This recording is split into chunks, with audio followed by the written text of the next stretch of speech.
2.0 का, यानी 4 शिफ्ट में एग्जाम समाप्त हो चुका है। जिस तरीका से प्रश्न आ रहे हैं आप भी देख रहे होगा, जो एग्जाम नहीं दिए हैं वो भी देख रहे हैं। और एक बात बता दें, क्या प्रश्न का लेवल है एनालिसिस को लेकर। आप लोग प्रतिदिन एग्जाम देकर जा रहे हैं और 5 घंटा के अंदर प्रश्न पत्र का आंसर की भी ऑफिशियल जारी कर दिया जा रहा है। दूसरी बात आप समझिएगा, सर से मैं चर्चा करूंगा, जिस तरीका से ऑफिशियल आंसर किया रहा है, क्या उसी तरीका से उम्मीद किया जाए कि जिस दिन लास्ट एग्जाम होगा उसी दिन रिजल्ट भी आ जाएगा क्या? संपूर्ण जानकारी लेंगे, कट ऑफ वगैरह पर भी चर्चा करेंगे। जो आपका क्वेरी था सर, आपका स्वागत है एग्जाम। बहुत शुक्रिया, बहुत धन्यवाद। सर रिजल्ट कब तक आ जाएगा? देखिए, रिजल्ट उसी दिन नहीं आ पाएगा। पहली बात यह है, इसलिए नहीं आ पाएगा क्योंकि भाई रिजल्ट पे जब आंसर की जारी होगा तो आपत्ति करने के लिए 2-4 दिन का समय दिया जाएगा। तो ये तो कम से कम क्लियर है कि जिस दिन आखिरी परीक्षा होगी 16 तारीख वाली, उसके बाद उस दिन रिजल्ट नहीं आएगा। थोड़ा इंतजार करना होगा। लेकिन बुलेट की रफ्तार से ये वैकेंसी चल रही है, तो मुझे लगता है कि कहीं खरमास खत्म होने से पहले शुभ समाचार संकेत ना आ जाए और रिजल्ट के साथ उनका ज्वाइनिंग ना हो जाए। मुझे तो ऐसा लग रहा है, रिजल्ट के साथ ज्वाइनिंग। बिल्कुल, क्योंकि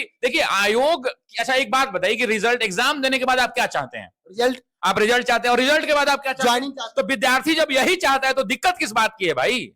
दिक्कत किस बात की? आप चाहते हैं कि आप परीक्षा दें, आपका रिजल्ट जल्दी आ जाए। रिजल्ट आ रहा है, आप चाहते हैं कि रिजल्ट आने के बाद जल्दी ज्वाइन करा ले, तो सरकार भी आपको सैलरी देने के लिए तैयार है। आप कमर कस लीजिए। ये बीपीएससी वो बीपीएससी नहीं है, ये अतुल प्रसाद सर वाली बीपीएससी है। और इतिहास के स्वर्णिम पन्नों में, इतिहास में लिखा जाएगा कि अतुल प्रसाद जैसे सर जैसे लोग बीपीएससी के चेयरमैन बनने थे, जिन्होंने पूरी व्यवस्था को ही परिवर्तित कर दिया और लोगों को और भारतवर्ष के आयोग को बता दिया कि देखो और बिहार से भी कुछ सीखो।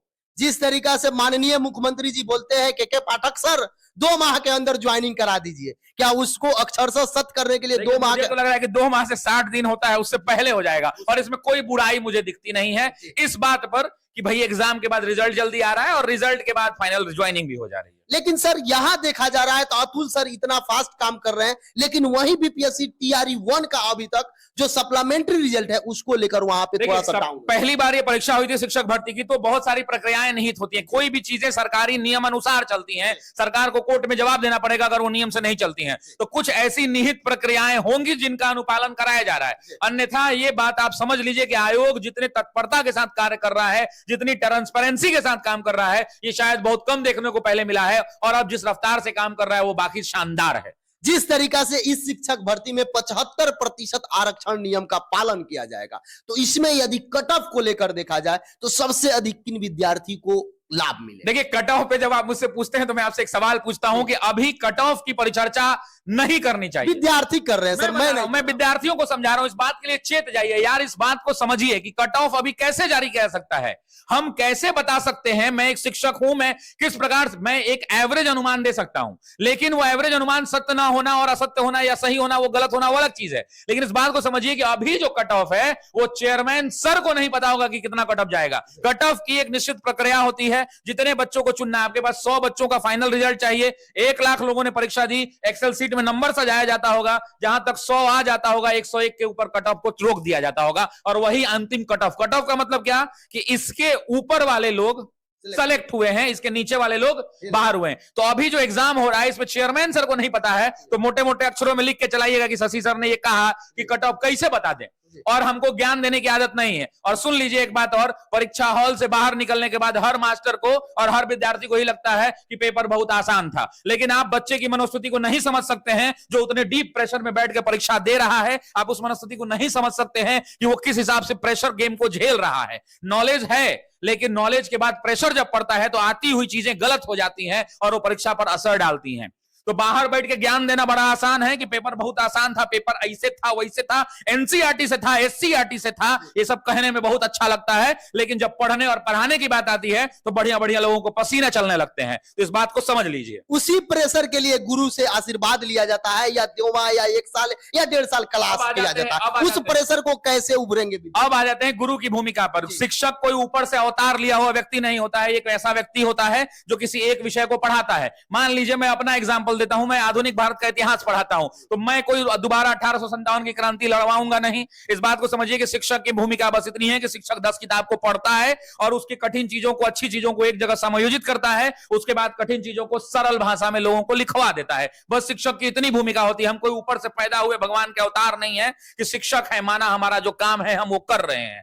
और प्रेशर झेलने की जहां तक बात है तो इसका टेम्परेचर नापने वाला आज तक कोई मशीन डिवाइस बना नहीं है। आपने सुना होगा, आप पढ़े लिखे हैं तो हवा का नापने का मशीन है, हर चीज का नापने का मशीन है, लेकिन मेंटल प्रेशर नापने का कोई मशीन नहीं है। विद्यार्थी काफी होशियार हैं, काफी इंटेलिजेंट हैं। ये रील देखने वाली दुनिया है, ये वो दुनिया है जब जरूरत पड़ती है तो सरहद पर अपनी वतन को खून भी देती है। शिक्षक होने के नाते या अभ्यर्थी लगातार कमेंट कर रहे हैं उसको लेकर, देखिए, तो सर आप जो देखे हैं उसके अनुमान से, उसके अनुसार से बच्चे जो आने वाले समय में एग्जाम देने जाएंगे वो क्या कर ले। देखिए, दो तीन चीजें हैं, इस बात को समझिए कि प्रश्नों का जो डेफिनेट स्तर है उसमें जीएस जो जनरल पेपर हो रहा है, जो कॉमन पेपर हो रहा है, उस पेपर में बहुत दम नहीं है।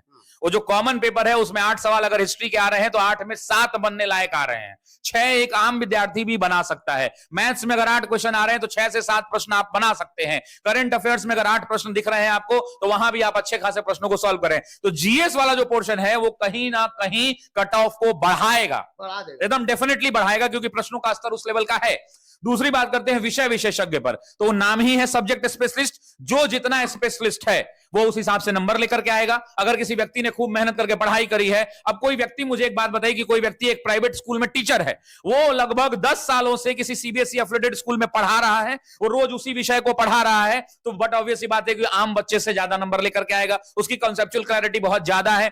तो मैं छात्र से एक उम्मीद करना चाहता हूं और छात्रों से कहना चाहता हूं कि जब आपको पता है कि हर साल शिक्षक भर्ती की परीक्षा आयोजित होगी अब अगस्त में, तो बिना देरी किए हुए आप तैयारी शुरू कीजिए और ठोस तैयारी कीजिए। और मुंह से कहना बहुत आसान है कि एनसीईआरटी पढ़ लीजिए, पसीना चलने लगता है लोगों का पढ़ने में और पढ़ाने में भी, इस बात को समझिए। तो कायदे से तैयारी करना शुरू कीजिए। और एक बात और समझिए कि बरसाती मेढक बनना बंद कर दीजिए कि दरोगा का आया तो दरोगा का तैयारी करना शुरू कर दिए, शिक्षक भर्ती आया तो शिक्षक भर्ती में लग गए, बीपीएससी का पीटी आया तो बीपीएससी पीटी में लग गए, सिपाही आया तो सिपाही में लग गए, एसएससी इंटर लेवल आया तो इंटर लेवल में लग गए, ग्रेजुएट लेवल आया तो ग्रेजुएट लेवल में लग गए। वैसे तैयारी अब नहीं चल पाएगा। निवेदन है, नम्र निवेदन इन छात्रों से कि एक बार तैयारी करें, विषय की तैयारी करें। अगर आपने इतिहास विषय पढ़ लिया है तो चाहे वो परीक्षा कोई भी हो, सिपाही की परीक्षा हो, शिक्षक भर्ती की हो, बीपीएससी की हो, क्यों ना पीटी की एग्जाम हो, आपका विषय अगर मजबूत है तो चाहे परीक्षा कोई सी भी हो वो चलेगा। जिस प्रकार से आप गाड़ी जब चलाना सीख जाते हैं तो आप किसी भी गली से लेकर बड़े बड़े सड़कों पर, हाईवे पर गाड़ी चला लेते हैं, वैसे ही विषय का अध्ययन शुरू कर दीजिए।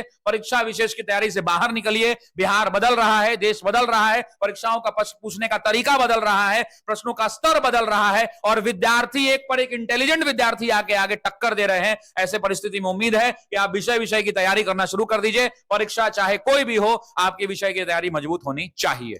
जिस तरीका से जब बीपीएससी टीआरई 1 का एग्जाम समाप्त हुआ, रिजल्ट भी आ गया, सब कुछ होने लगा, उसके बाद मैं लगा देखने की किस विद्यार्थी का सिलेक्शन हुआ, उनका बैकग्राउंड क्या है। तो उस बार मैक्सिमम देखा गया था सर कि जो अभ्यर्थी थे कहीं ना कहीं प्राइवेट संस्थान में पढ़ाया करते थे या मतलब एजुकेशन से जुड़े हुए थे, वो चाहे कोचिंग कराए बच्चों